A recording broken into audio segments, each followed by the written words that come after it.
Well, the good thing is this is not going to be a very long class. One, because of the nature of the subject itself and the way it has been dealt.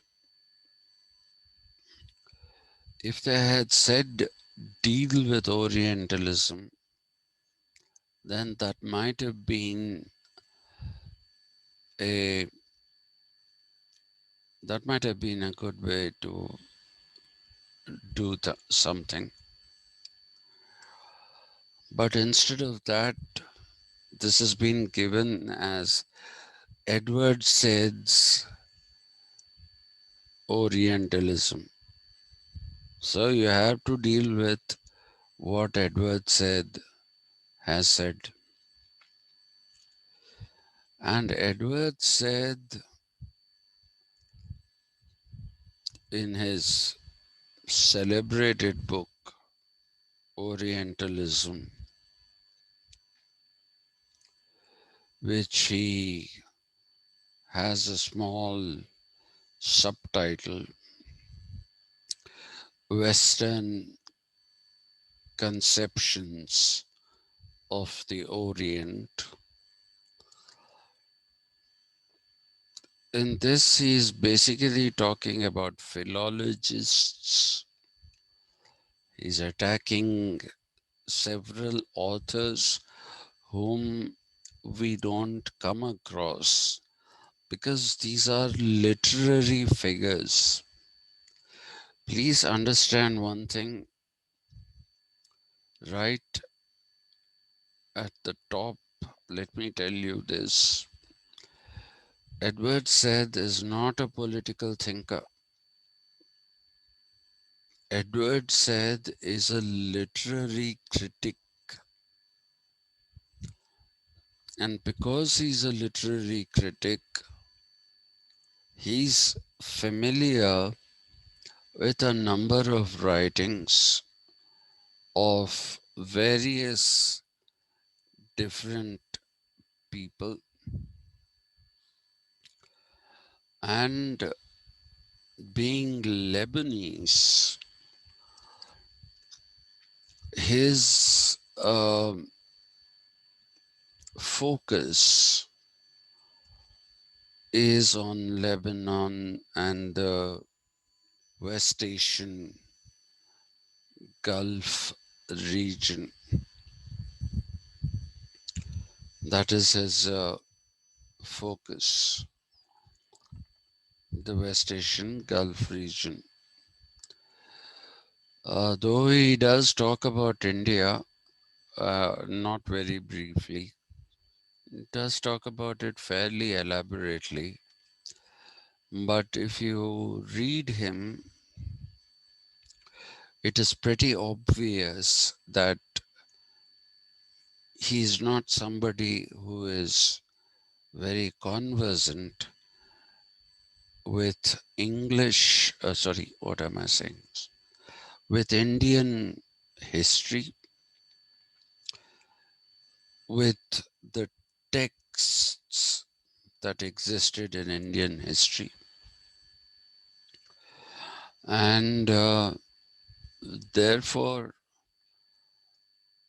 you will find him making references to India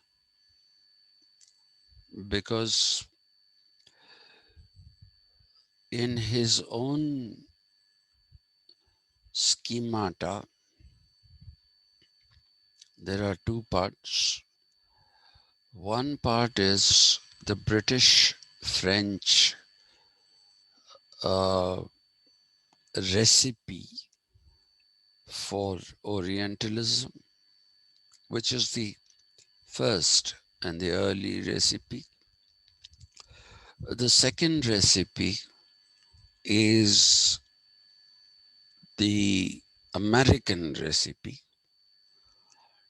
which does not uh, consider India at all. It's only now, uh, in the last 20 years, perhaps maximum. Before that, the Americans didn't have any great interest in India. It is thanks to George W. Bush, who followed the advice of Mitt Romney to do offshoring and or outsourcing in India, that the Americans have come to know of India, and they don't even consider it to be a part of Asia. They consider it to be East Indies or East Indian, as opposed to the Caribbean, which is the West Indies or the West Indians. So, um, because he has made these, because he has made these two recipes, he has to talk about India to a certain extent. He can't possibly avoid talking about India, but his main but his main focus is the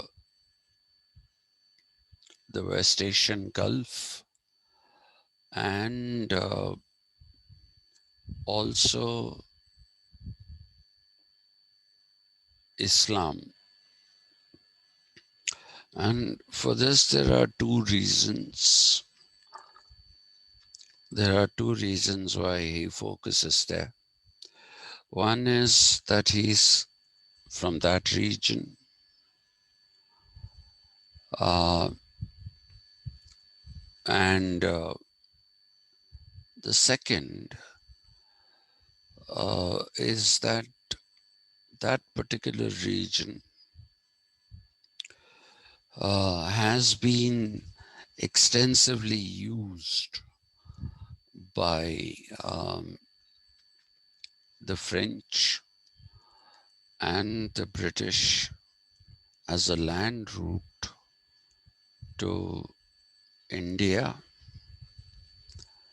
He barely mentions China in his book, barely, probably mentions it about two, three times.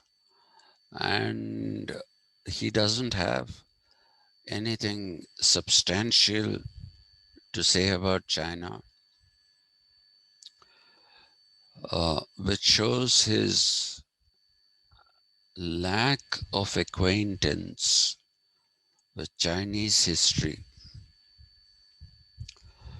And that is the reason why there is hardly any reference to China.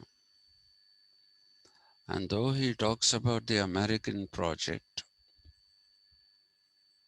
in the Orient, it is again more to do with their pursuit of oil and those trade related issues, which again he talks only very, very briefly when he is talking about America and the Orient. The West Asia part is very briefly talked about, except for the fact that he picks on a few American writers and takes off on them. Um, he makes no mention of Japan, which again is due to his lack of proper education about Japan. None of us have proper education about Japan. Seriously, none of us have. We don't have proper education about the other Southeast Asian countries, which are referred to as the Orient. The Americans talk about Southeast Asia, but ask them to name a country, they can't name a single country. The average American, that is, a slightly better educated American, might talk about China, to a certain extent, Singapore, but otherwise, they don't know anything about Thailand. They don't know that a country called uh, Thailand exists. They don't know about Indonesia. They don't know that it's an archipelago, a group of islands. They are not aware of that. They are blissfully unaware of that. And you will see that um, they know nothing about uh, uh, which is the other country in Southeast Asia. They do know Vietnam though, because they went and made fools of themselves in Vietnam. They went in with sophisticated weaponry and were actually caught, the American soldiers, they were caught in booby traps that were laid for catching animals that would attack fields. They got defeated by booby traps, though they went in with highly sophisticated weaponry. They lost the Korean War, so they do know Korea, but they know nothing about it. If you go to Washington, there is a memorial near the Lincoln Memorial. There is a memorial for the soldiers who died in Vietnam and Korea. There, they don't actually say it. They don't claim that they won those wars. They don't say that, but they are quite happy. They are quite happy to uh, project a picture through those memorials which could mislead you easily into believing that they won both the Korean War and the Vietnam War with resounding, uh, they won it resoundingly. That's how it seems. That's how the memorials are built. So most Americans think they subdued the Vietnamese. They think they have subdued uh, the Koreans. So they have a false sense of history. All this should be actually discussed. under Orientalism. But instead of that, what we are doing is discussing the ideas of a literary critic who is quite poorly informed about the history of the Orient, with the exception of the region where he was, and one of the two dominant religions there, Islam. He is concerned with the misrepresentations of Islam. That is the main prong of attack of that particular book, Orientalism.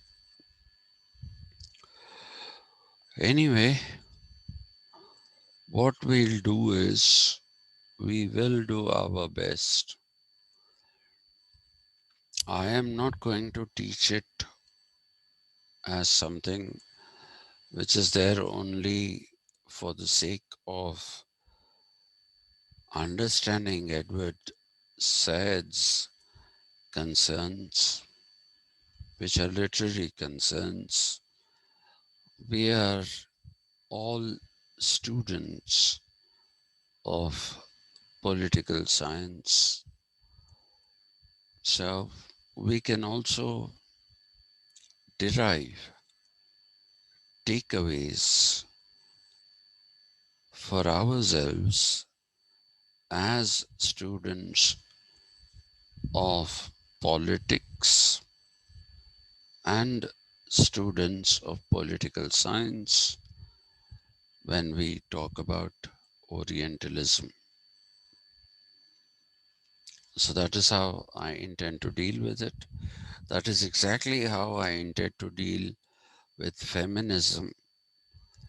Because again, if you go by author, Simone de Beauvoir is criticizing five authors.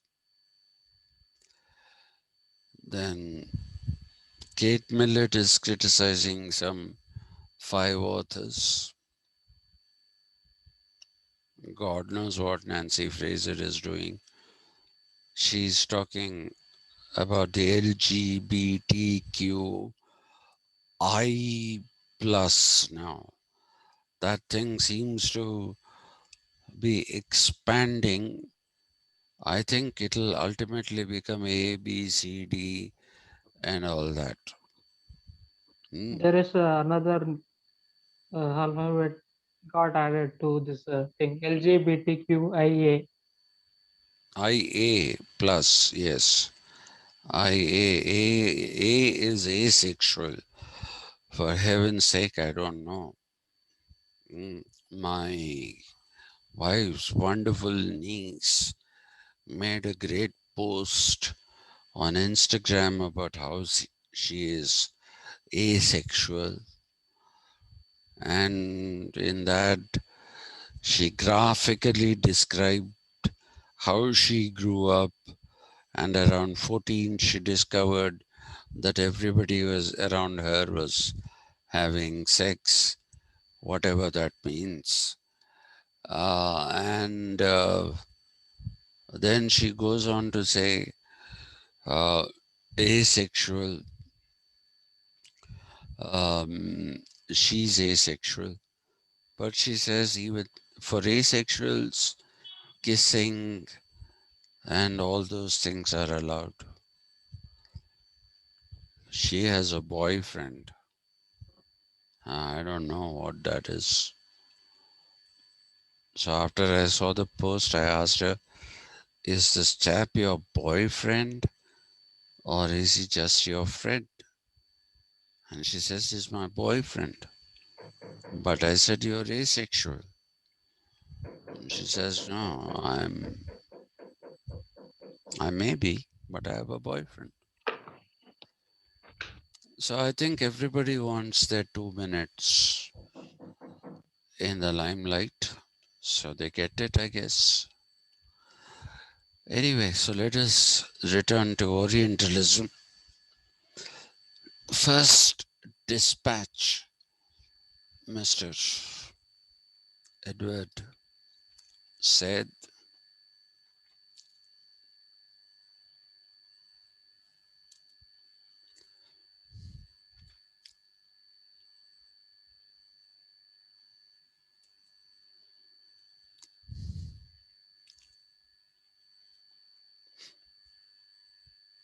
please don't fall for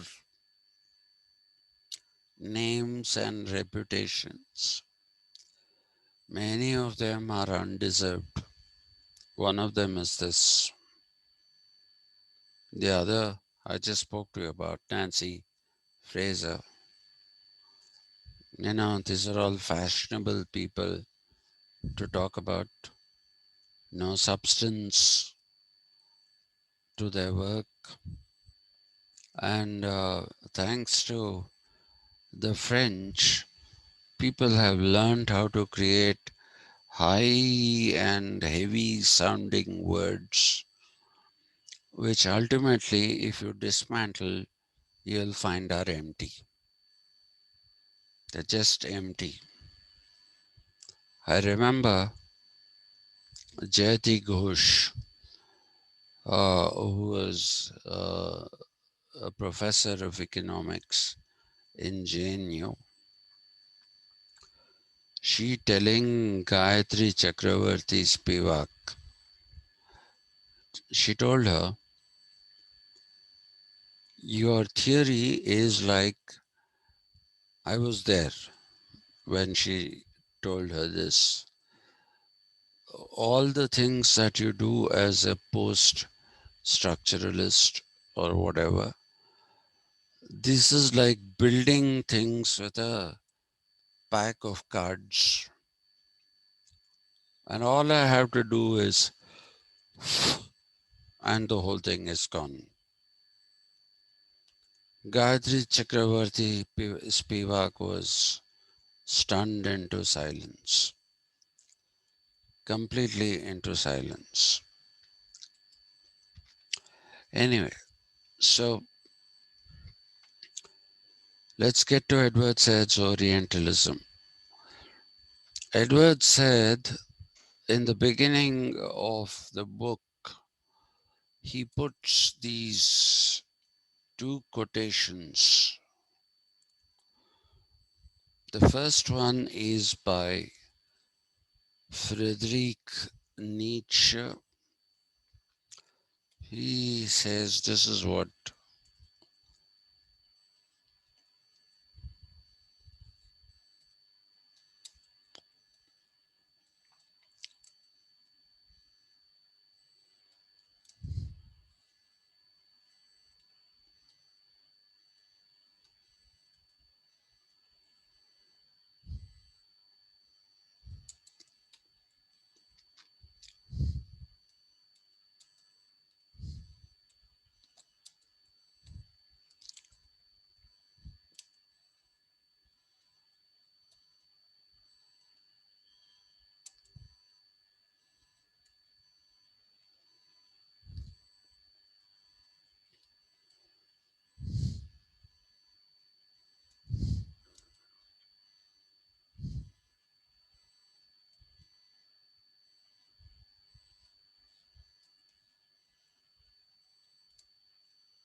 this is one of the things that is there as soon as you open the book Orientalism.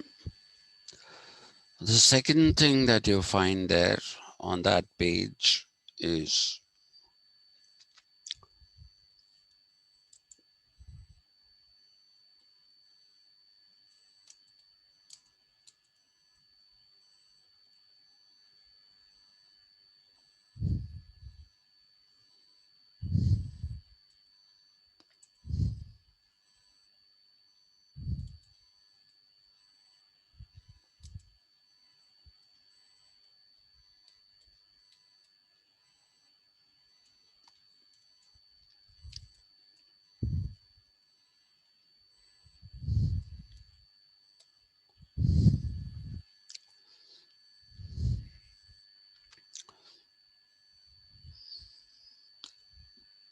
I'm sure you've heard of Disraeli. No, sir. Well, Benjamin Disraeli was a firebrand politician of the 19th century. Uh, his speeches in the British Parliament are legendary, truly legendary. His wit, sarcasm, all these things are perhaps totally unparalleled. And if anybody really comes anywhere close to him in these matters, it is Winston Churchill in the 20th century. But Disraeli is a 19th century figure, right? And he was a politician and a good one at that.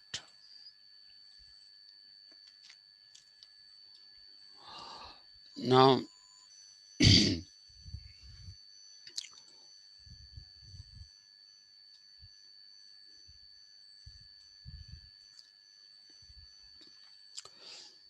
this will give you an idea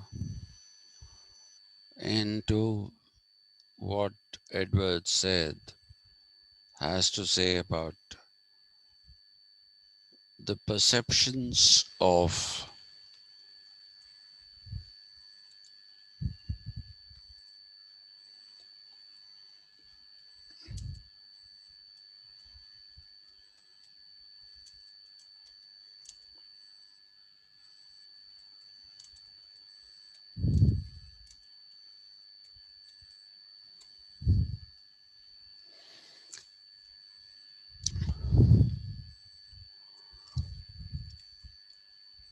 now one of the biggest failings of Edward said is his inability to define the Orient geographically. He accuses he accuses all these people whom he calls Orientalists as not being able to uh, not being able to what should I say define the geography of what the Orient is or what it covers. But he's guilty of the same accusation.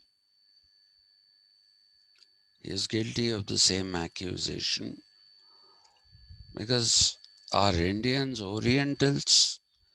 How many of you have heard of India as the Orient?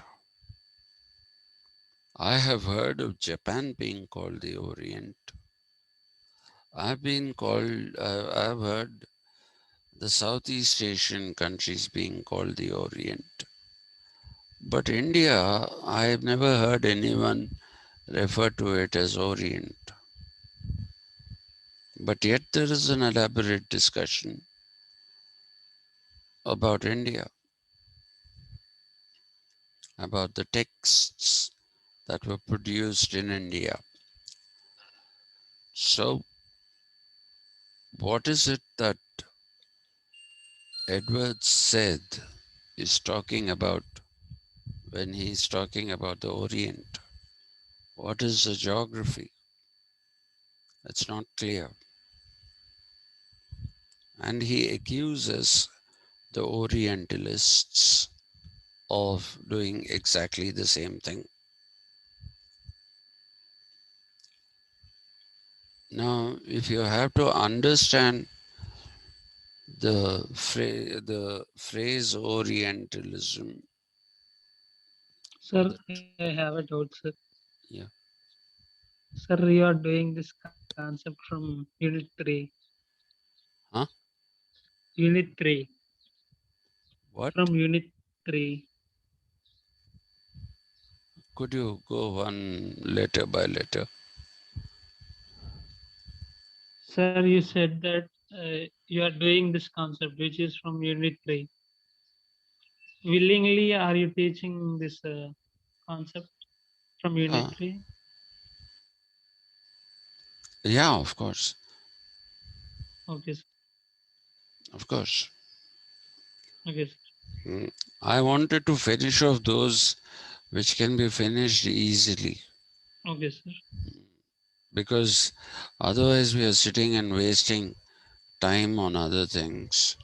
Yes, So sir. I want to try and finish as much part of your syllabus as possible, because some of you, including uh, Madam Kirti, Madam Padma, they are all suffering from an anxiety that I probably won't finish the syllabus. Okay, and that is the reason why I'm doing it. Yeah, um, Okay, sir. yeah. I'm trying to finish off all the things that I can finish off. I've decided, because none of the units are connected to each other.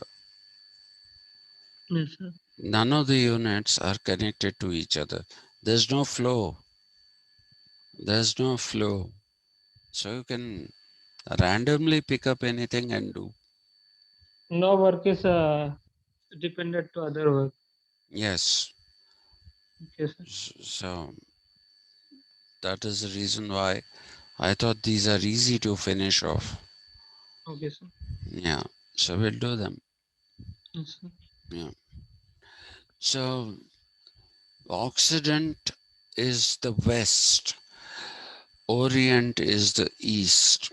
Nobody has defined the Occident apart from that as being the West, and nobody has drawn uh, boundaries of the Orient as well. But Orientalism is the um,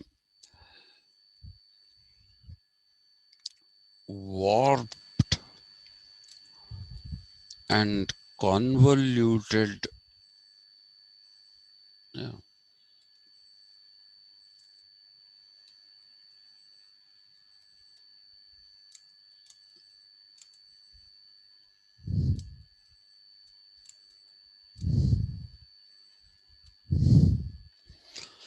So if you want to define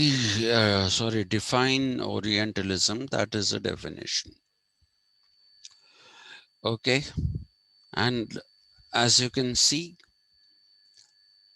from the people that have been quoted by Edward Said himself, he has quoted them and said things such as they cannot represent themselves, they must be represented.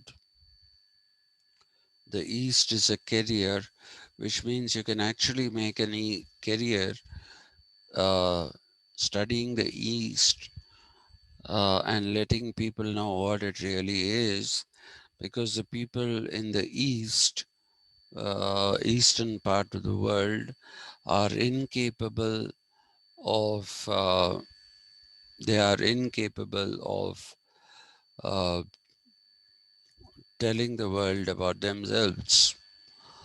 So that's the basic um, point underlying Benjamin Disraeli's claim. Now let's get into some of the authors that Edward said talks about. Authors that you and I can identify will be given the highest priority, but I think there will be about two of them. The authors that he identifies are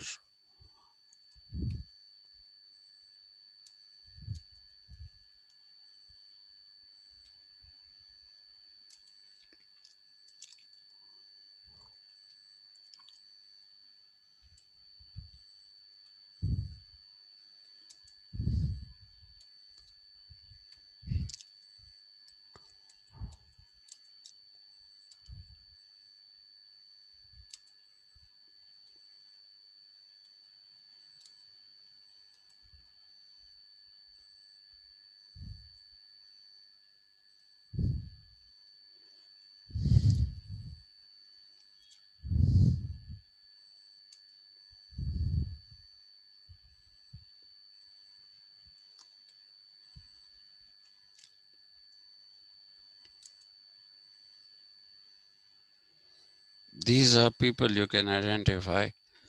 From here come those you just cannot identify.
Okay, now,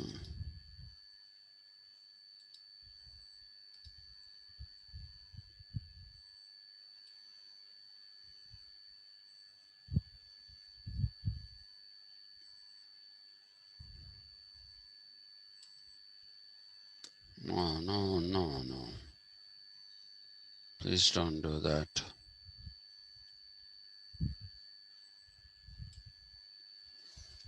Yeah,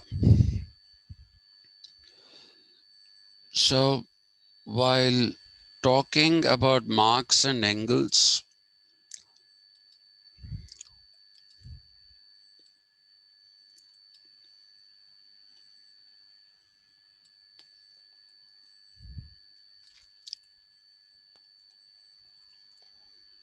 why?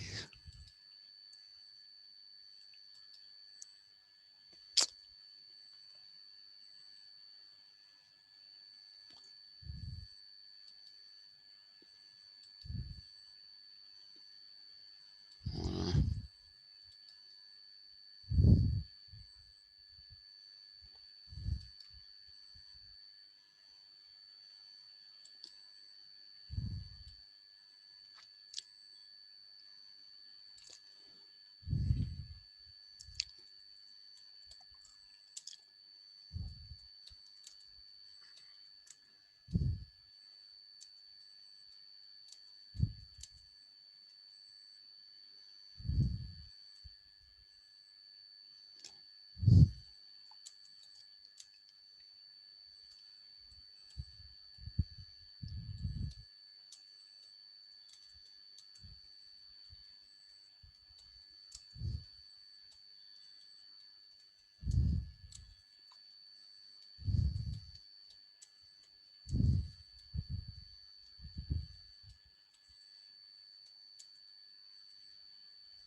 so just let me explain this point to you.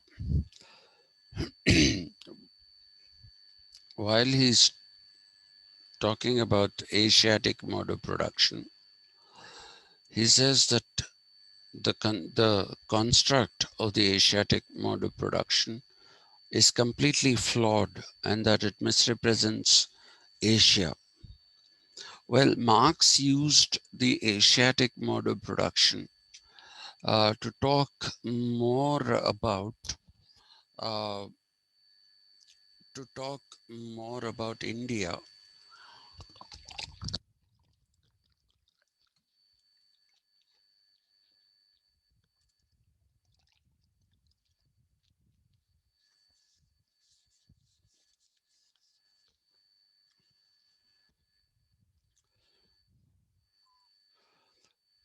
He talks mainly about India, not more about India. And the claim that he makes is that Asia is not understood at all because Marx had said that the Asiatic mode of production did not see any evolution, any change as the mode of production had seen in the context of Europe. It went from primitive to feudal to capitalist and was ready for a revolution of the communist variety. But when he talks about Asiatic mode of production, he sees everything as standing still. He talks about this as a backward economy, poverty stricken. He doesn't take into consideration what colonialism had done and how he is unaware of the fact that the balance of payment situation, I have talked about this once before, so I'm only just going to mention this. The balance of payment situation when the Europeans came to India and started trading was in favor of the Indians. India was a more developed economy. India was a more developed economy than the whole of Europe put together. Okay, and if you read Al-Biruni's travelogue, in which he describes India, he sings tremendous praises about how rich the culture is, how rich the people are. He talks about temples with golden domes.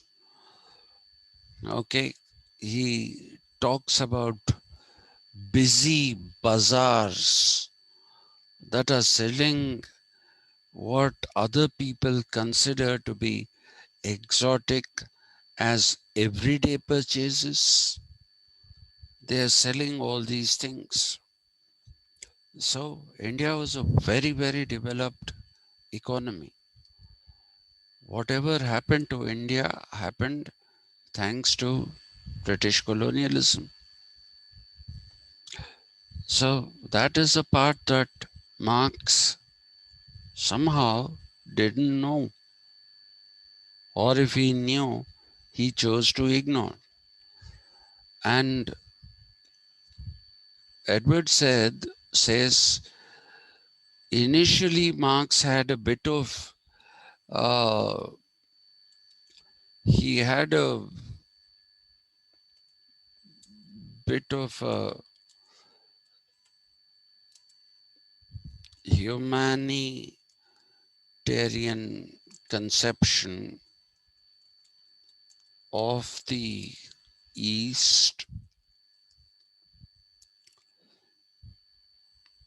but was I use his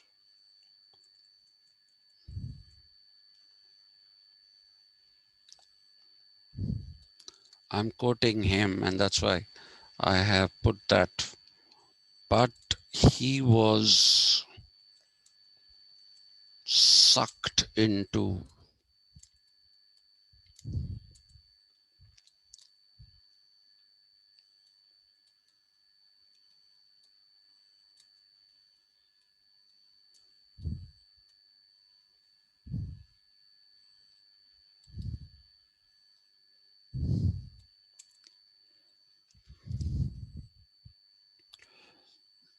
he was sucked into which only Gutta was Cape Gutta and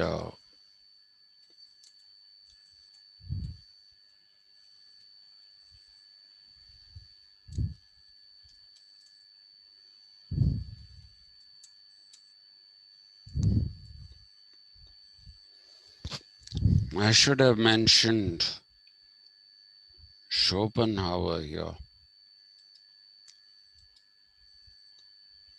You can't. Which is a very unfair criticism of Schopenhauer, because Schopenhauer, if anybody understood India properly, it is Schopenhauer. Goethe didn't understand India. Okay, that point is taken. But including Schopenhauer with Goethe is not something which one should be doing. Max Muller was also a bit of an Orientalist, but he wasn't entirely wrong about representations of India and Indian history.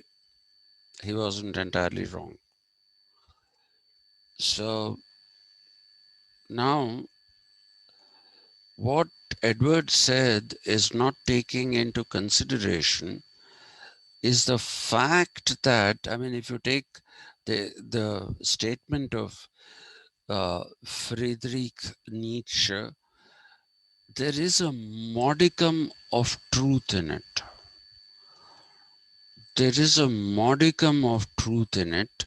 In the first part, you can ignore the second part. They cannot represent themselves. Where did the Eastern civilizations represent themselves? Okay, because all knowledge was transmitted orally. It was done only in the Sanskrit language when it came to India. When it came to uh, the Arabs, they were, of course, very, very backward, absolutely backward. The Persians uh, or Parisians, they were evolved, and Nietzsche knew that, and that is why he wrote, "Thus spake Zarathustra." He knew that. Okay, so he may not have been, he might have been a bit too severe in saying that they must be represented. Maybe he's a bit severe there in that particular statement, but he's probably not off the mark. Where and how have we represented ourselves? How have we shown our culture? We have depended on a Marco Polo, an Al-Beruni, a Hyun Sang, a Fahian, all these people to come and write about India.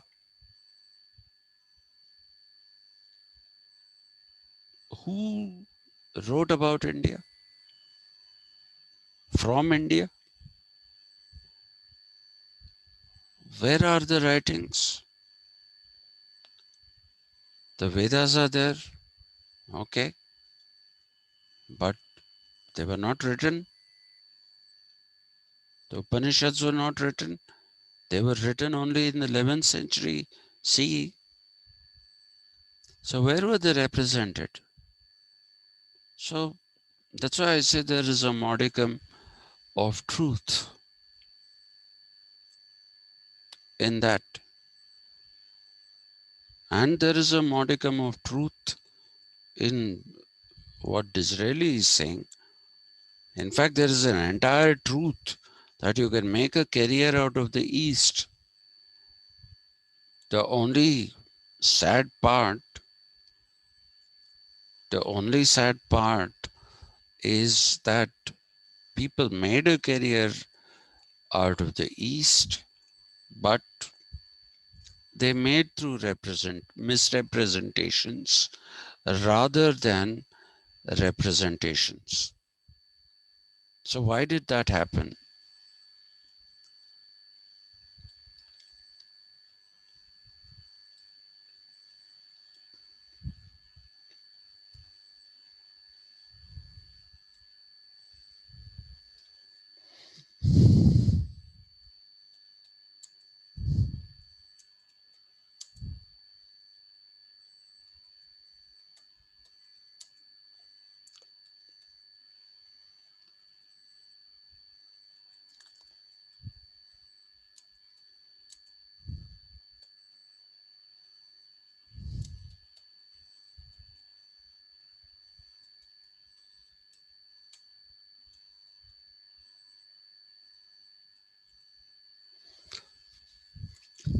And who represented it?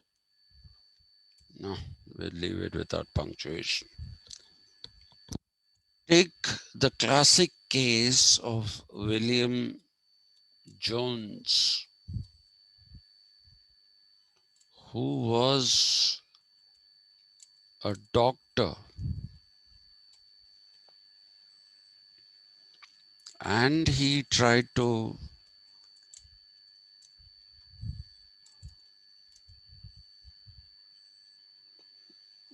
do philology.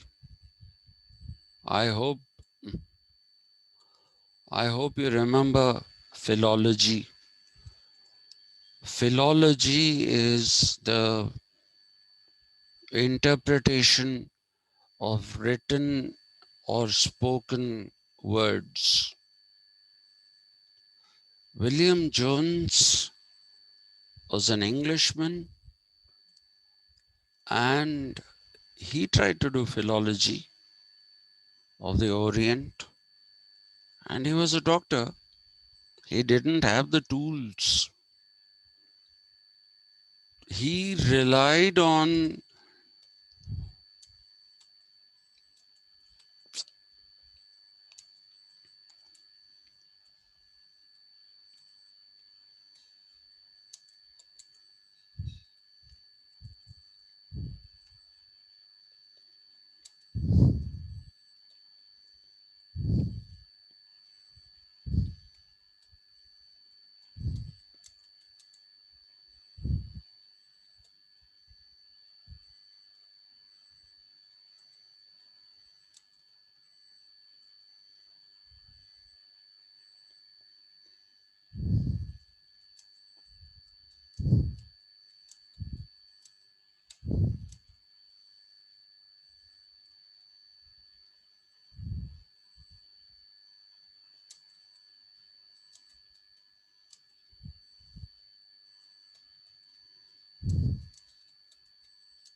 there were no texts. Said is committing the same mistake. He's very critical of William Jones, rightly so, very rightly so. And he says that he relied on Farsi. Farsi is the language. Uh, Translations of Sanskrit texts. They were not translations. These were accounts of India in Farsi. He relied on them. And being a medical doctor, he was not trained whatsoever to be a philologist. But he tried being that. And to quote this person, Edgar, a Frenchman, Edgar,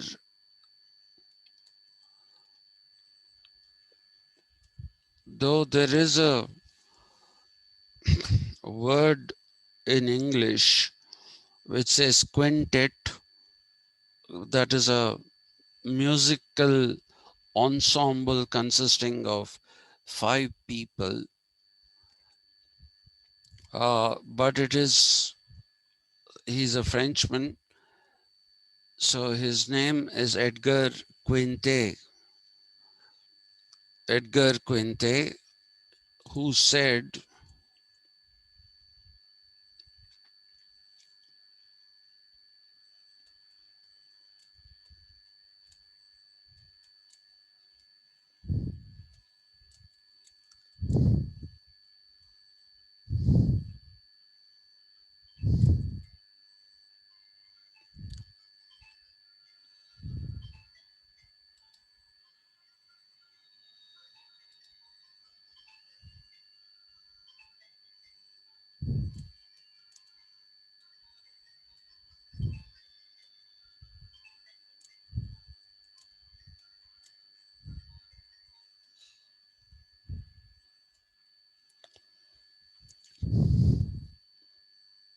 that is what he said.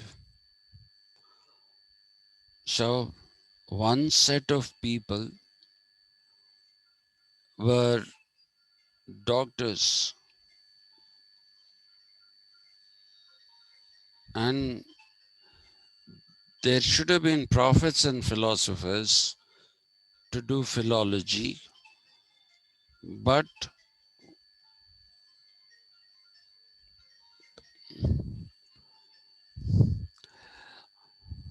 I'm sick of this lady. 1.5 months ago, I told her, give me your article. If you want that published, give it to me in 5 days. She calls me yesterday and say, can I still give the, you haven't told me whether I can give the article. That book I've sent off for publication. Anyway, I think you know who I'm talking about. The great lady. Prophets, and instead of philosophers, they were doctors. This is what Edgar Quinte basically said. And Edward said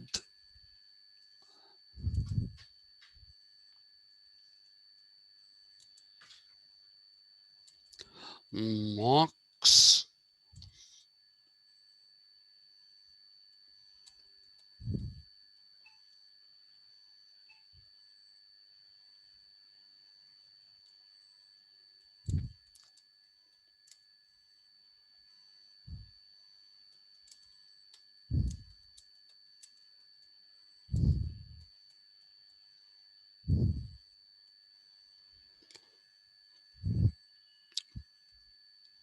he mocks Nietzsche. Nietzsche says that philology is a wonderful term that opens doors which were hitherto not open.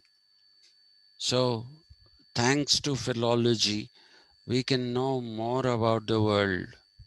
And he didn't say this only with reference to India. One of the big passions of Nietzsche was ancient Greece.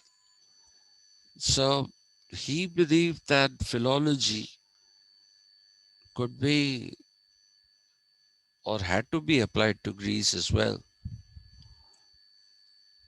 Now, Edward said mocks him and says that he's kicked up about this word philology, as if this is something that is going to, uh, you know, uh, open up the whole world.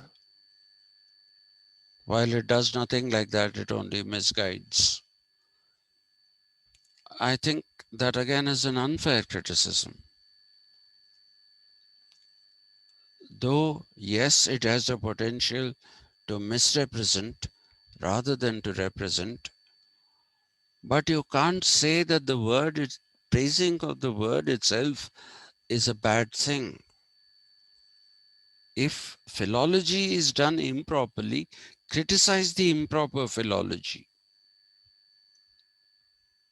But don't criticize somebody for saying that this is a wonderful word that has opened up a new concept, new ways of understanding the world. So he mocks Nietzsche for that. And he also mocks this French figure.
Valid criticism, no doubt about that.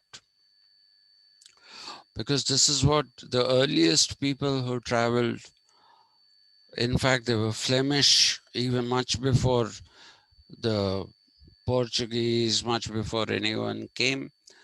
Flemish missionaries came to India, they went to other parts of the world. I told you the other day, Flemish, Flemish. Flemish were people who spoke a dialect.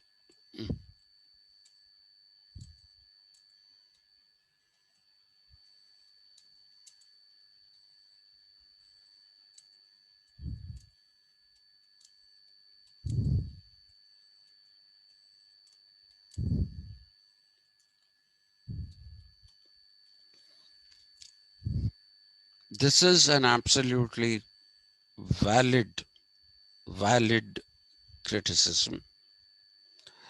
And another extremely valid criticism is that which he levels against Ernest Renan, I think. Ernest Renan, who again was a doctor and decided that the Orientals needed the intervention of the Western people in their lives for their own betterment. So there is a very, very long section of Orientalism that is against Ernest Renan. It runs into 40, 50 pages. I can't explain all those things now. Uh, but he is basically talking about how these people actually ended up, uh, what should I say, how these people ended up going away from their chosen professions and trying to do something that was not their area of competence. He says the confusions the terrible misrepresentations of Ernest Renan of the Orient, the misrepresentations of the Orient by him are unmatched and unparalleled. That's what he says. Since I did not read Ernest Renan, I cannot say that he is right or wrong. He probably is right. The Westerners do have that arrogance. There is no doubt about that. But he saves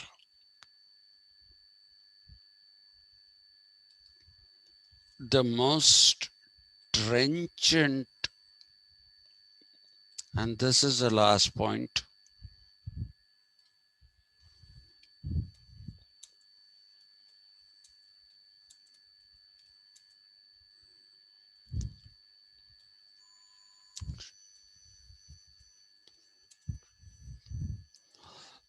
Somebody told me it's to be pronounced as tranchant. It's a French word, they say. I don't know. I only heard it as being used as trenchant. He saves the most trenchant criticism for H A R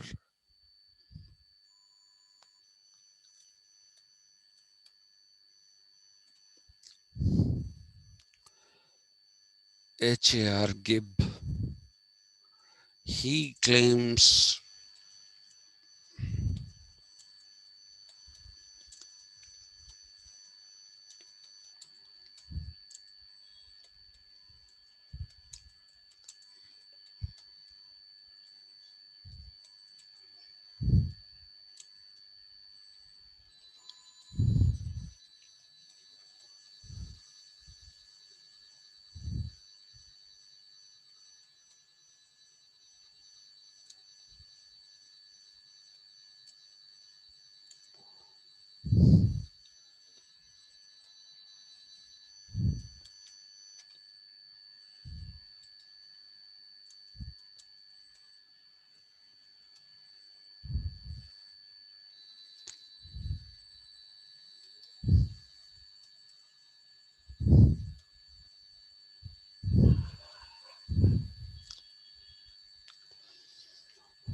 so. There is a huge section again about misrepresentations, how Gibb, he accuses him sometimes of deliberately misrepresenting Islam. Uh, so these are the people he talks about. There are several other people he talks about, but like I told you, this is something that goes into the literary criticism and philology area. It's not political science, and therefore I am not going to spend too much time talking about this. I'll start winding up now.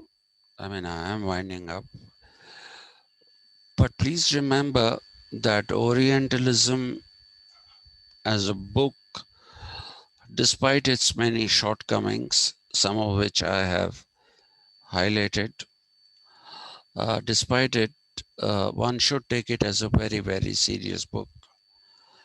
One should take it as a very serious book for the simple reason that this is the first attempt, this is the first attempt made by, and perhaps after this, I didn't find anybody doing anything about Orientalism in a big way. Uh, and this was done in the 70s.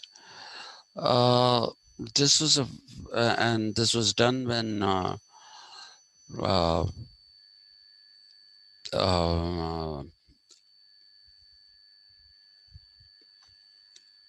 Edward said was a visiting scholar at Stanford University. Uh, so what we oh,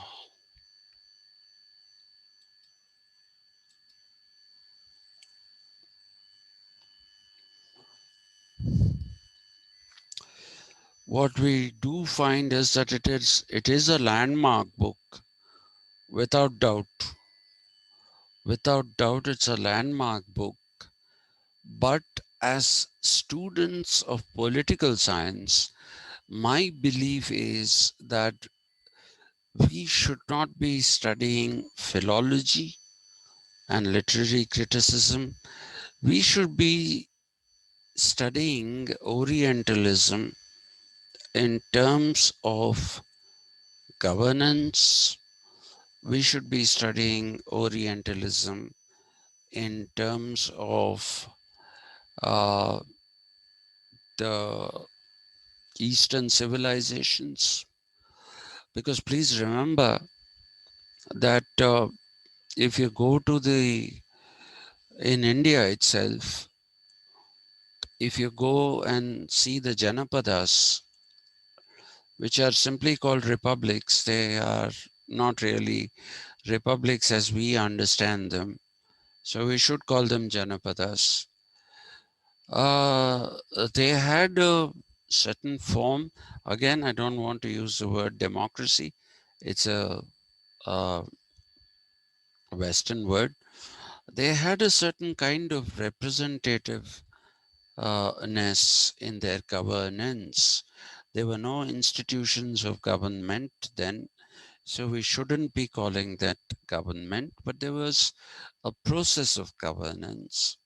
There was the Samiti, which was an elected body. There was a chieftain. Dispensation of justice was extremely quick. There were no institutions like police. Common people took turns to um, basically patrol during the night, and there were no armies. It's only when the Janapadas slowly became Mahajanapadas, big countries, big uh, kingdoms, then the wars started. But otherwise, they weren't. That was almost an idyllic life.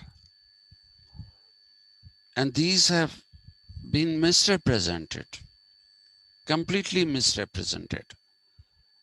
The caste system, by using that word caste, has been misrepresented.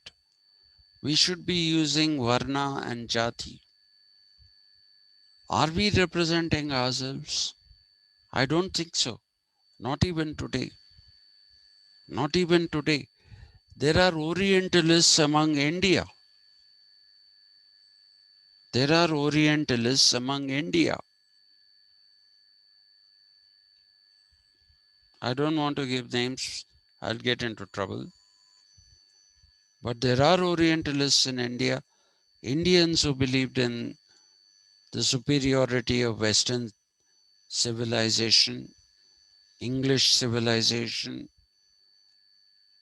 people who converted to Christianity and said that we should be ruled by the British, people who refused to take part in the nationalist movement, and today people who deliberately misrepresent Gandhi without reading a single word of what he said.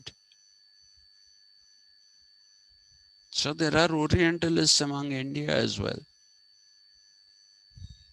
We still don't know how to represent ourselves. And we take the idea of one particular satellite image by one of NASA's uh, remote sensing satellites, which showed there was a river flowing. So The Trivedi Sangam, so far people were saying, this is about 20 years ago. Till then, people were saying that the river Saraswati was an underground river. That's what people said. And once this picture came into thing, they said this is proof of the river Saraswati flowing. Probably is. It is proof of Saraswati having once been a river because they have done radiocarbon dating and it matches with the timelines that are mentioned. But what we don't understand is that how and why are we basically not able to generate an indigenous knowledge about our own. Today, the Vedas are available in their original form. How many people understand this? All you see is these people sitting with garlands around them, sitting on television and saying things about uh, divinity of so and so. There's no divinity of many of the things that these people speak about. So these are discourses which are again cheap imitations of the Christian usage of television channels for the furtherance of Christian religion. Television, radio, all technologies were used by Christians to further the cause of Christianity.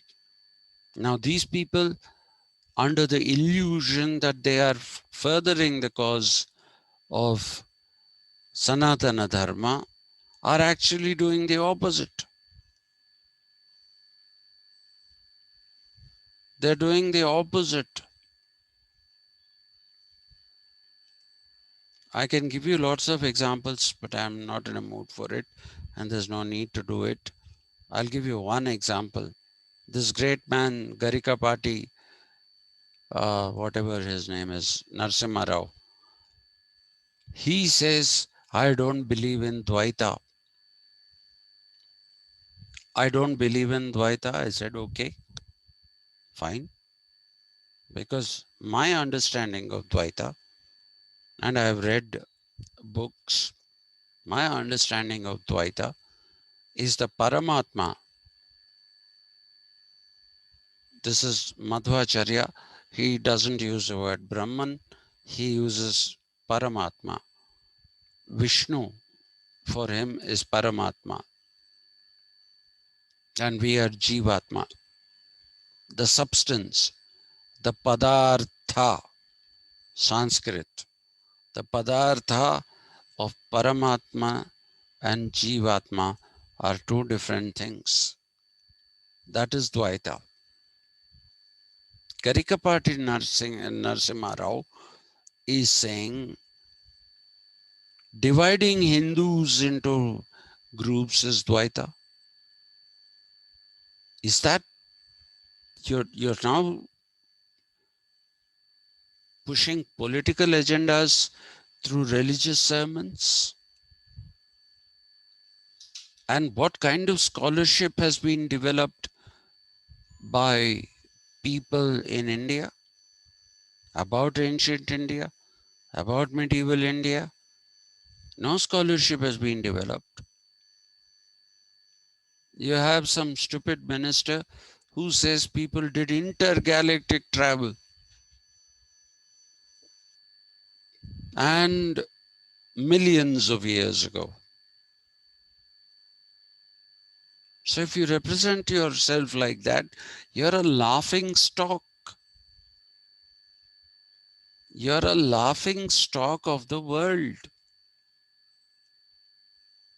So that is why I said I can't find fault with Nietzsche for saying that they cannot represent themselves. Today everything is available. Where is the scholarship? Be right wingers, I have no problem. The world needs all kinds of people. Left wing scholarship over the years has developed a methodology, it has developed a certain kind of discipline.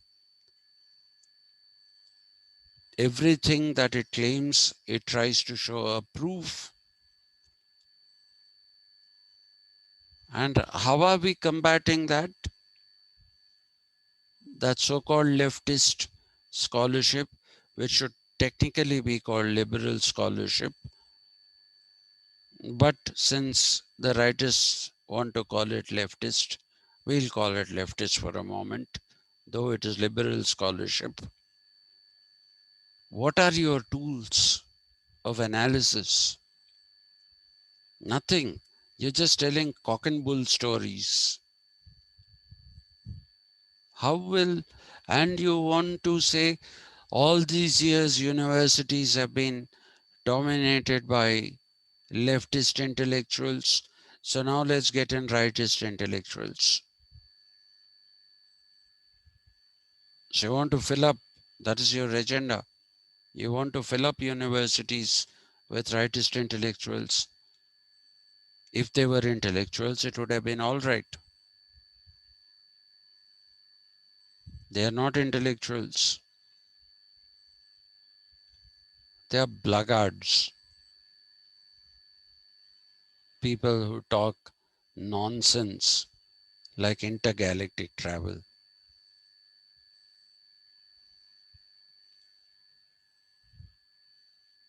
Our Prime Minister, through the back door, tells us hit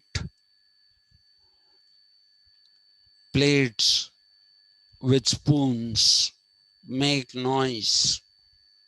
Why? Because we are going to celebrate the fact that people in the front line are working for the welfare of everyone by putting their lives in danger. Now, how many days was the virus old then? 20 days?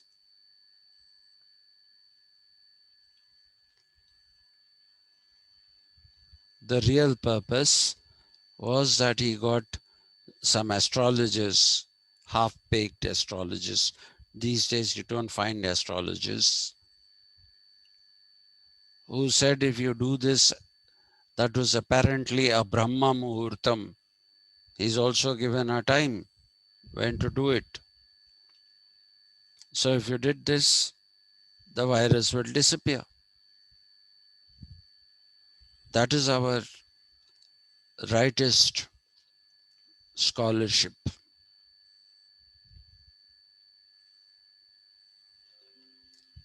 No wonder people will say those things. They will very well say those things.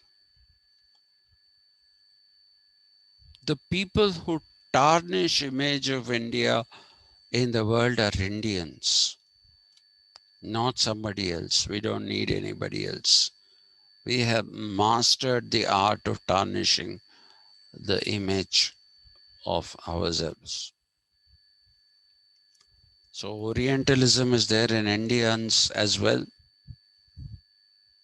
All the liberal educated, those who went to foreign universities and came back, they are Orientalists.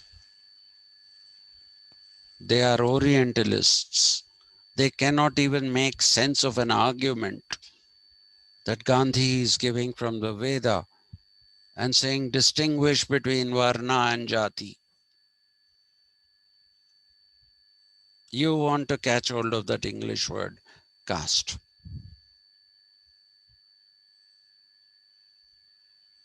So obviously, So, Orientalism is not practiced just by the Westerners, it is practiced by Indians. And the answer to these people is bang plates with spoons. We did intergalactic travel. Anyway, I'm repeating myself. Thank you. Any questions?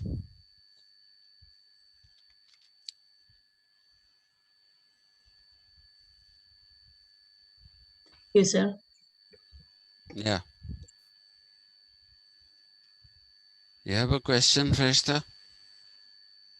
No question. Thank you. No question. Thank you. Just get lost now. You have eaten our brains for far too long. Akshay Pantulu? No, sir. Hmm? Hmm. You did not eat our brain. Hmm. I ate your whole body. No, sir. Hmm. Who all have left? Hmm? I am there, sir. Yeah, you're there. Prashant, are you there? Yes, sir. Okay.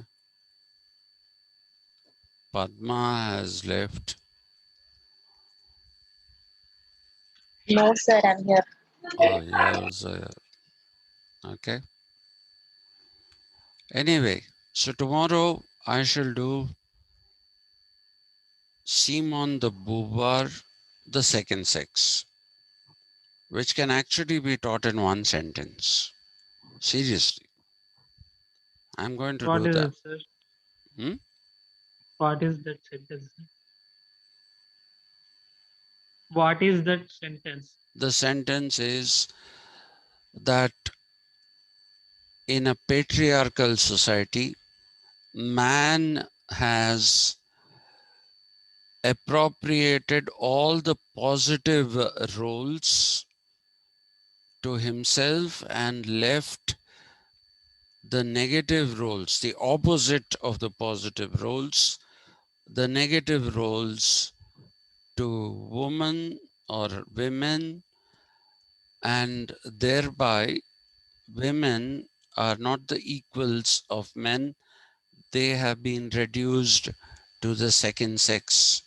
The first sex is the male. That's over.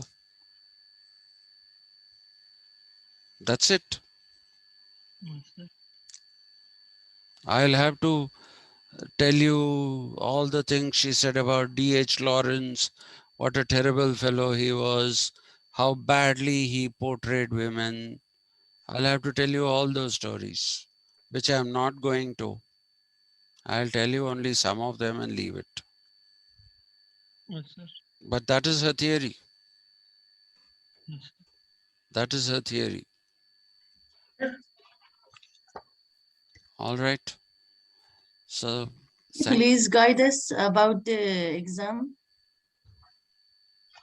Wow, what can I guide you about? Don't worry, you'll do well. Which exam? You're talking about the internals. Yes, yes. Ah, you'll do well. The day after Yeah. tomorrow is the internal exam, sir. Mm. So, do you want a class tomorrow in the evening or you don't? We do want, sir. Huh? We do want. You want? Yes, sir. Okay.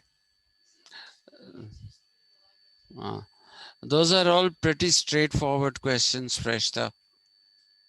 They are just straightforward questions about Greece in um, Western political thought.